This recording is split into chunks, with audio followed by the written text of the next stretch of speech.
يا بني إسرائيل اذكروا نعمتي التي أنعمت عليكم وأوفوا بعهدي أوف بعهدكم وإياي فارهبون۔ اے بنی اسرائیل، میری وہ نعمت یاد کرو جو میں نے تم کو عطا کی تھی، اور تم مجھ سے کیا ہوا عہد پورا کرو تاکہ میں بھی تم سے کیا ہوا عہد پورا کروں، اور تم کسی اور سے نہیں بلکہ صرف مجھی سے ڈرو۔ وآمنوا بما أنزلت مصدقا لما معكم ولا تكونوا أول كافر به ولا تشتروا بآياتي ثمنا قليلا وإياي فاتقون۔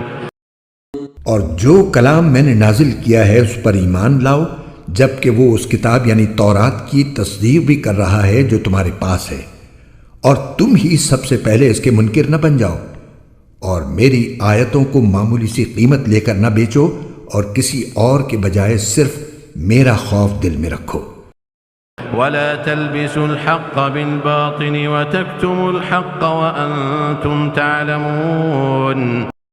اور حق کو باطل کے ساتھ گڈمڈ نہ کرو، اور نہ حق بات کو چھپاؤ جبکہ اصل حقیقت تم اچھی طرح جانتے ہو۔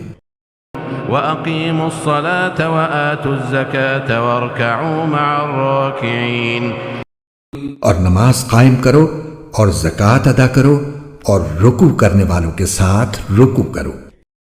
أَتَأْمُرُونَ النَّاسَ بِالْبِرِّ وَتَنْسَوْنَ أَنفُسَكُمْ وَأَنْتُمْ تَتْلُونَ الْكِتَابَ أَفَلَا تَعْقِلُونَ۔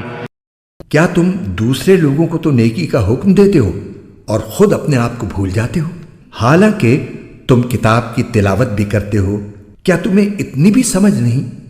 وَاسْتَعِينُوا بِالصَّبْرِ وَالصَّلَاةِ وَإِنَّهَا لَكَبِيرَةٌ إِلَّا عَلَى الْخَاشِعِينَ۔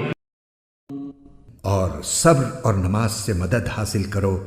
نماز بھاری ضرور معلوم ہوتی ہے مگر ان لوگوں کو نہیں جو خشوع یعنی دھیان اور عاجزی سے پڑھتے ہیں۔